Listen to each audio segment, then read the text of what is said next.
Hey everybody, welcome to TIW Podcast. I'm Eric, and today I'm talking about the new comics that I picked up on February 26th, 2020. So I actually did read a whole bunch of these tonight. So I will talk a bit more in depth about all of these, and then I'll go through all the rest that I picked up today. But I am before that, I will be recording, watching The Walking Dead and recording my episode about it fairly soon. I still haven't gotten around to it. As I watched Better Call Saul, which is 2 episodes this week. So that was twice as many episodes as I will watch in the coming weeks. And yeah, I got sidetracked on a mission to go. I talked about this in my Raw episode this week. I got sidetracked on a mission to go find a steelbook copy of Knives Out at a Best Buy that is much further away than I would normally go for any store in particular. But that was the closest store that had one in stock. So it was kind of funny when I got back. I realized I had left like all kinds of stuff on.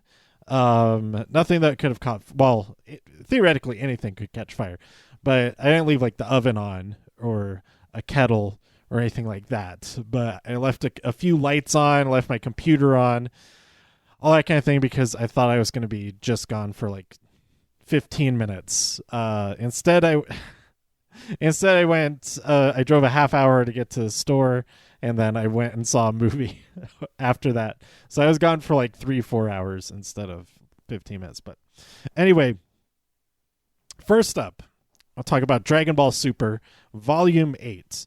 And I had been talking about this in a recent episode. I mentioned that I have been watching Dragon Ball Super finally for the first time.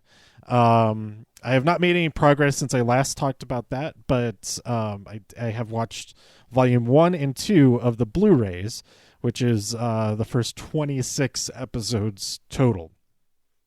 And I've been enjoying it. Some of the animation is kind of iffy, so for that reason, mainly that reason, I do still like the manga a lot more.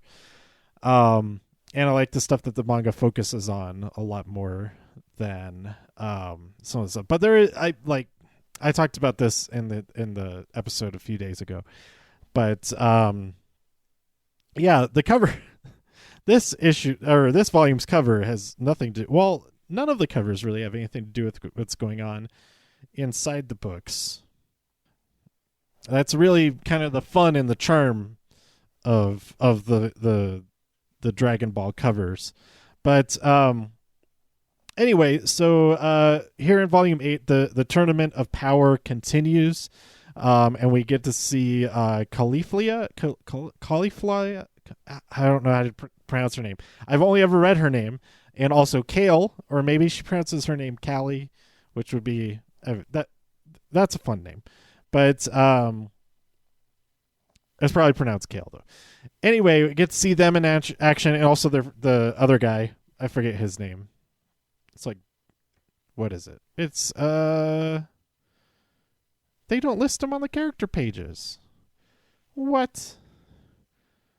That's kind of rude. His name is,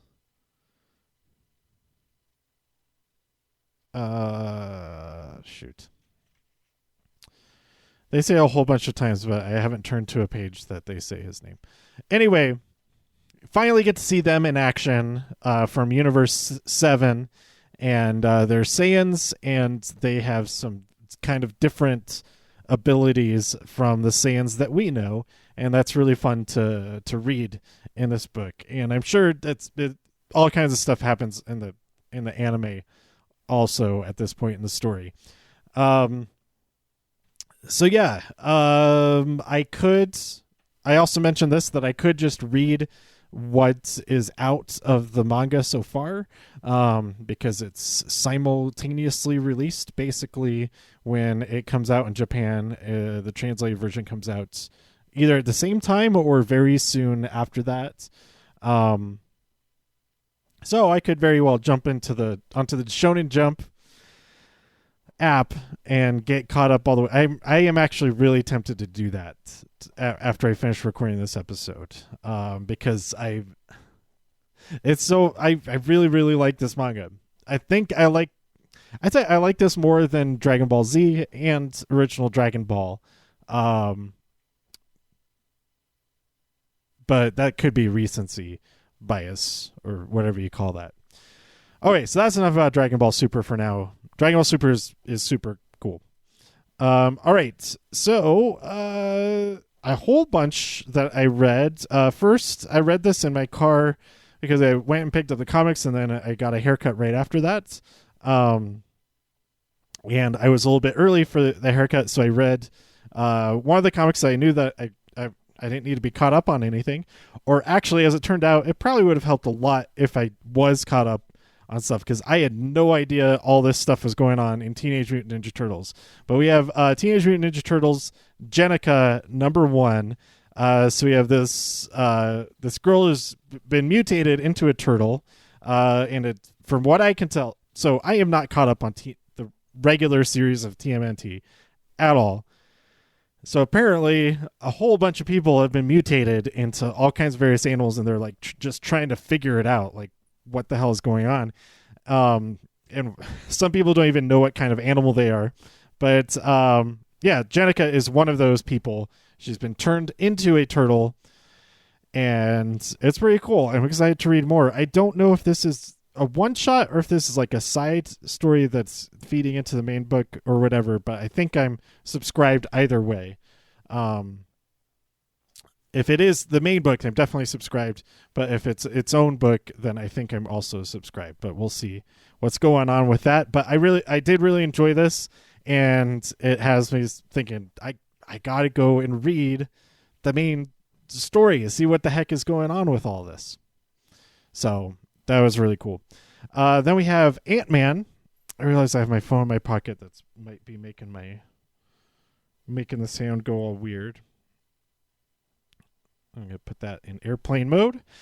Okay, then we have what order did I read these in? I think I next read, what did I next read? Yeah, I think I next read Detective Comics 1020.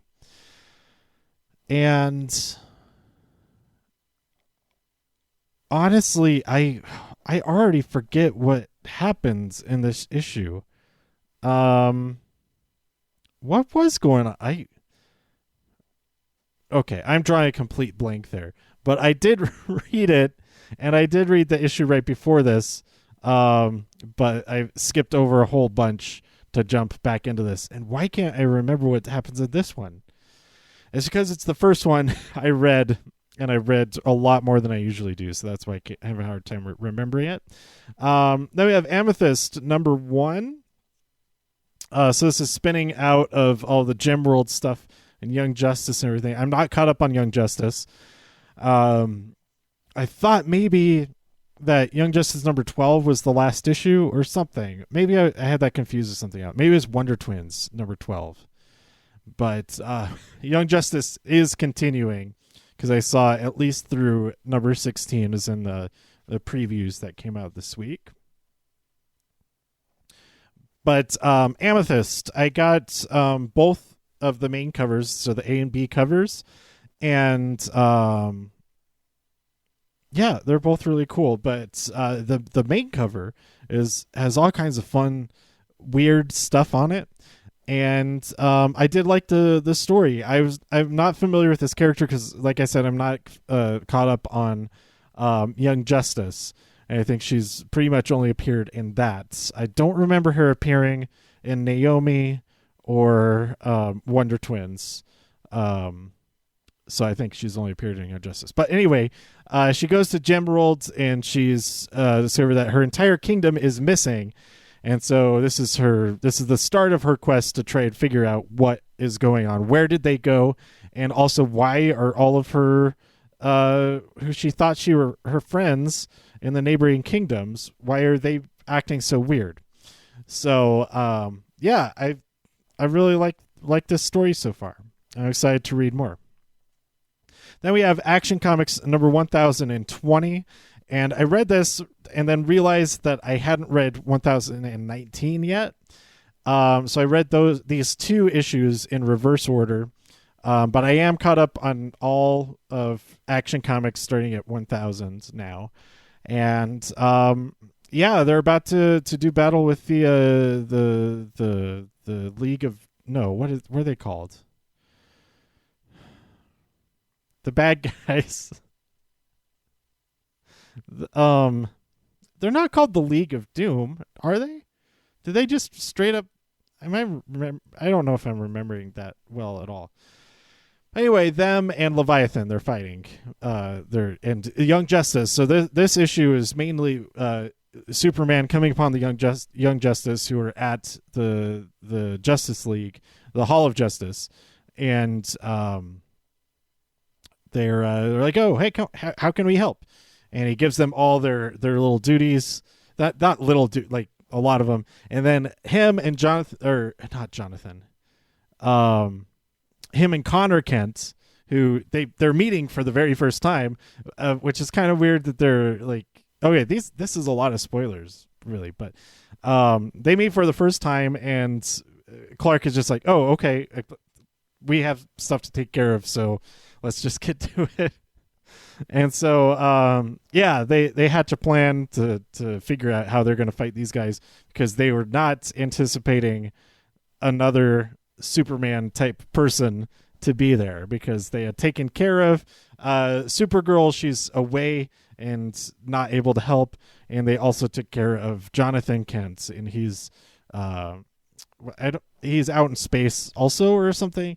I don't remember exactly what's going on with those guys, but yeah, I am excited to see what happens next. It's going to be a really cool fight with two Superman working together to fight all of the enemies. Then you have Batgirl number 44. I am very sure that I read issue number 43, and this, I don't remember anything from the previous issue leading to what's going on in this book. It's like a whole Dungeons and Dragons situation going on. I don't know, but I did like it a lot. It was cool to see Batgirl wielding a gigantic sword and fighting a dragon and things like that. So I mean, I can't complain at all, but I don't remember how it fits into the issues around it at all. Then we have a facsimile release of The Flash number 123. This we have the Flash of Two Worlds story, which is I don't know if this is the first time that idea was presented or explored, but it is a pretty cool issue. I did not actually read all of it. I started to like skim it a lot because it's a lot of it's not that it's a hard read, but it's a lot of talking and a lot like the older books like this one. It's a whole lot of text, which, I mean, that's such a stupid thing to complain about.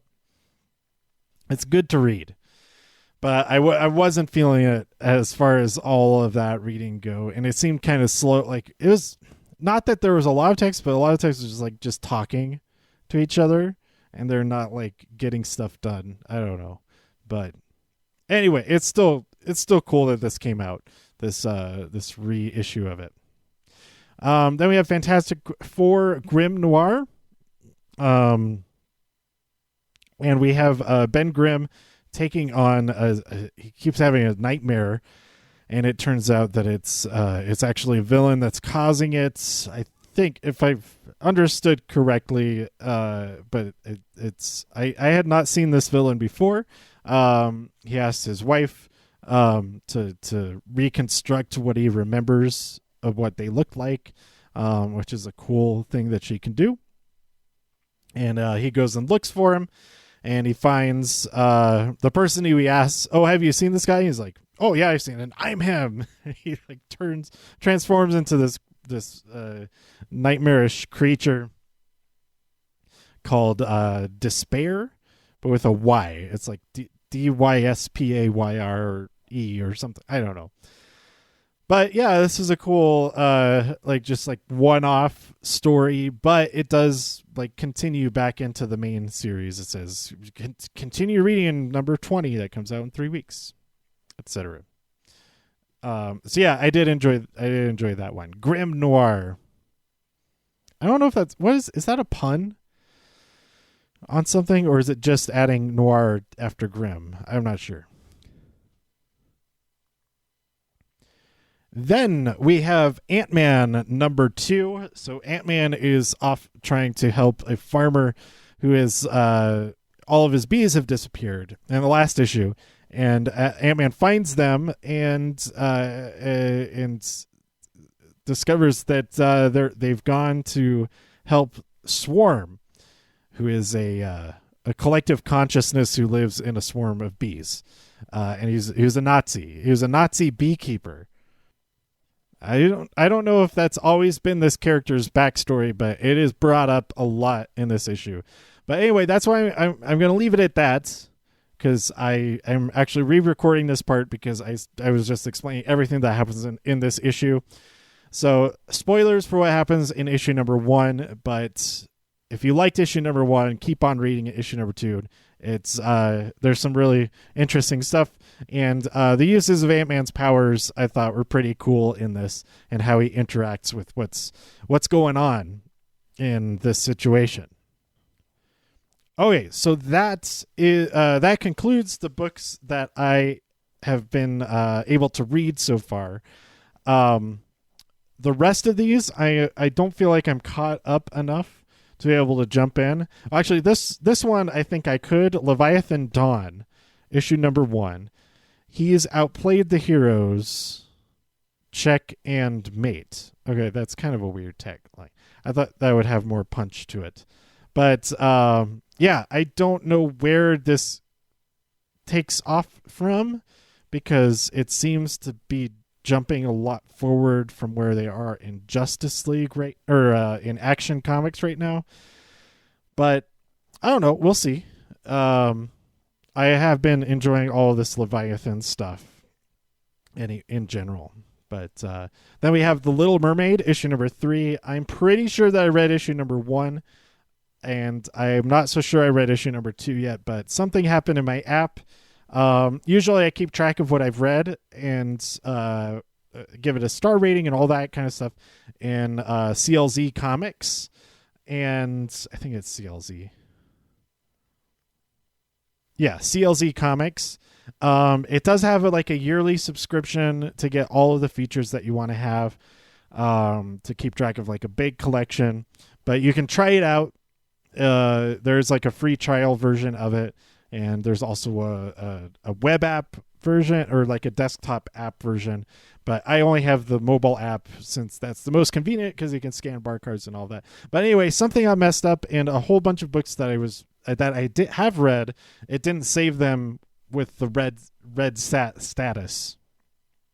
So I was a little bit bothered by that, because that affects keeping track of what I've read or not, and it also makes it a little bit more bleak if I have read stuff but it shows up as not read, and it seems that throws my completion percentage off. Not that it needs any help being way off, but then we have The Last God, book 1 of the Felspire Chronicles, chapter 5. I am not caught up on that at all, but at this point, like a lot of things, I'm just going to wait until book 1 is complete, and then I could read all the chapters of it all at once. Then we have Justice League Dark number 20. I got the variant cover here. I always forget the chimp's name.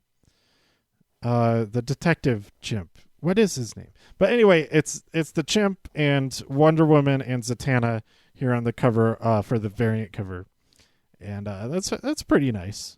I like that. Then we have Hell Arisen number 3. Everything with infected Shazam and Supergirl going on in this. I am super excited to read this, but I don't think I've read issue number 2 yet, so that's why I didn't jump into reading this yet. Then we have X-Men and Fantastic Four number 2. I've not read number 1 yet, but this should be good. Then we have Wonder Woman number 752. Another. I think we're still in the Jenny Frison covers. The era has not ended quite yet.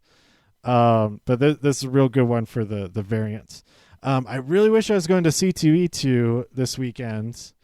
What does that stand for? There's 2 C's. I think it's Comic-Con Entertainment Convention Expo. No, yeah, that's what it is. What does it stand? I don't know. Whatever. It's this weekend. I keep seeing a whole bunch of posts about it because it's such a big weekend. And I wish I could go to it. I mean, I could go to it, but I wish I was going to it. Yes, that's what I mean. I wish I was going to it. And I guess if I get what's the word for it? Like when you're holed up in a room. If I get cabin fever enough, if I get stir crazy enough, then maybe I could make that. But I feel like the flights last minute to Chicago probably pretty up there. But I don't know. Maybe I'll look that up right after this. But yeah, it looks like that's going to be an awesome show. But why did I bring it up? Because I saw Jenny Frison posted that she will be there, and I was thinking, gosh, if I was there, I could take at least my favorite Wonder Woman cover and get it signed. But that's not the case yet. I'm still really, really hoping that DC puts out one of those poster books of her Wonder Woman covers, because that would be just awesome. I would absolutely buy that. No question. Then we have Vampirella issue number 8. I have fallen behind on this. I don't think I've read. I think the last one was number 6, but yeah, I did cut down just to the B covers, I think, and this one is pretty cool. She's got a bat on her arm, and yeah, I dig it. Then we have Usagi Yojimbo Color Classics issue number 2. I think I have read this issue, but I haven't read this issue. I haven't read this version of it. I'd have to actually open it up. I haven't looked inside yet. I don't know if the run that I started reading, I don't know if it's this run that they're redoing in color here, or if it's if they're starting at a different point. But then we have Swamp Thing, 100-page giant number 3. This issue features Matt Cable, Mercury, Brother Knight, Zatara, and Zatanna. We also have The Secret of Swamp Thing revealed, and a hurricane uncovers dangers from the depths. So lots of fun stories there. We got Suicide Squad number 3. I had to have read number 1, but I don't think I've read number 2 yet, so that's why I didn't read this one quite yet. But we've got there's a Deadshot with everybody in his sights there on the cover for the variants. And I'm pretty excited to read that. By the way, go see Harley Quinn Birds of Prey, which is the new advertised title for that movie. It's so great. And if you haven't seen it yet and you like Harley Quinn, you're missing out. Just go check it out. It's so fun. Although I am a little bit bummed that they took it out of IMAX for this week. It was all... No, it's not. They took Sonic the Hedgehog out of IMAX. I was bummed about that. But Harley Quinn and Parasite have been in IMAX this past week. But that will surely change tomorrow, Thursday, the 27th, with the new batch of movies coming out. But maybe not. I don't know. I missed my chance. Maybe I can go see that tomorrow. I think I probably can. But I'm planning to watch... I kind of wanted to see Parasite on IMAX, but I also kind of want to watch Super Showdown live. So those two things might conflict. We'll see what happens. We have Red Sonja and Vampirella meet Betty and Veronica, issue number 9. We've got a Back to the Future cover for this one. Oh my gosh, this is so good. I think this wins for my favorite cover of the week, I think. Yeah. Looking at the other stuff, nothing comes even close to as fun as this. Yeah, everything else is just dumb compared to this Back to the Future Red Sonja and Vampirella meet Betty and Veronica cover. But anyway, I'm a few issues behind on this, but I have been having a lot of fun there. We have Quantum and Woody number 2. I'm pretty sure that I didn't read number 1 yet. I understand it, but I kind of am bothered by the big banner at the top of the book advertising Bloodshot in theaters March 13th. I am going to see Bloodshot, most likely, but I don't need it being on the cover of all of the Quantum and Woody magazines. I just called it a magazine instead of a comic. The last issue that I'll be getting of Mighty Morphin Power Rangers, it's number 48. I figured the last time that it was what had been already ordered, so I didn't say anything about it. And I got it again this time. Said, "Oh, hey, let's take Mighty Morphin Power Rangers off," because I think when I requested it, is understood as just Go-Go Power Rangers. I would not get anymore. So I don't know. I'll still at some point I will read all of these, but it's fallen so far behind. It was just time to cut my losses with that one. I'll catch up someday. If I still like the story when I get caught up on what I have, I'll go check it out on Comixology or whatever. Then we have Dial H for Hero, Last Call. So this cover makes me believe that this is the last issue of this. This is the last issue of this, according to what this says over here. Last call of this. But you know what? I probably could have. I think I am caught up on this. That I could have read this one before recording the podcast, but it's too late now. I'm already half hour into this, and I'm only 4 books from the end. Then we have Batman, Superman, issue number 7, Zod and Ra's. Who shall possess the Oh my God, the layout of these words is not good. Like who approved this? Okay, it's the whole Walking Dead don't dead open inside situation. It says, who shall possess the bottled city of the dead? But the top line of it is in like a lighter font, so it looks like it should be read as, who shall the bottled city of the dead possess dead? No, who shall the bottled city of the possessed dead? Like, it's... What? I'm going to look at... Okay, let's see. Is there anything else that came out that week? Oh, wait. So Shazam, the cover of this... Oh, I skipped Shazam. Shazam number 11. That came out. It says, The Monster Society Unleashed. It says that the Monster Society is one word, one line, and then Unleashed is below it. That you can read that. That makes sense. And then we have... let's see, what else is there? I don't get a whole lot of the main covers. He has outplayed the heroes is at the top of the page. Check and mate. It like not a great slogan, tagline, catchphrase, whatever. But you can read it.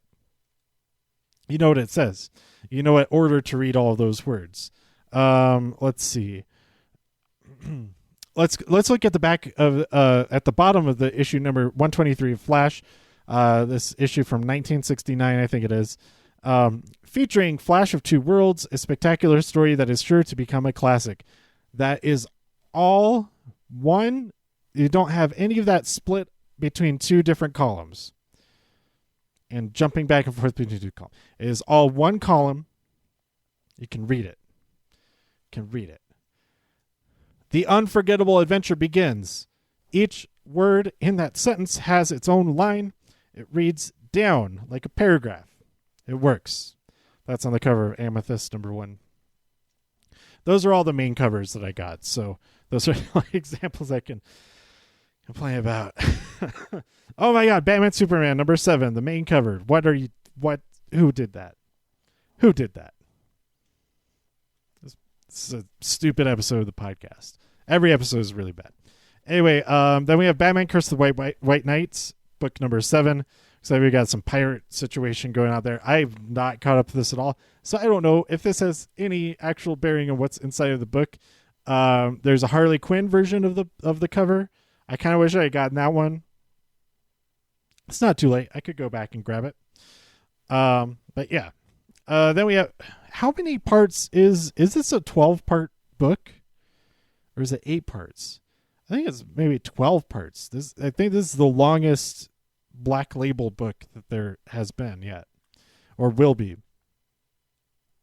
Other than technically all of the Sandman universe stuff, that's cheating. Then we have Basket Full of Heads, plus chapter 15 of Sea Dogs. I think I've read through book #3 through number 3 of Basket Full of Heads. I think this is my favorite of the Joe Hill presents Hill House Comics books. That was a mouthful. I think this is my favorite of the Hill House comic books. Yes.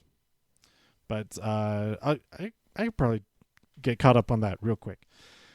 And then we have The Amazing Spider-Man issue number 40, where J. Jonah Jameson on the cover there he's leaning out the window to ask for his podcast to Spider-Man. Where does Chance rate against, say, Doc Ock?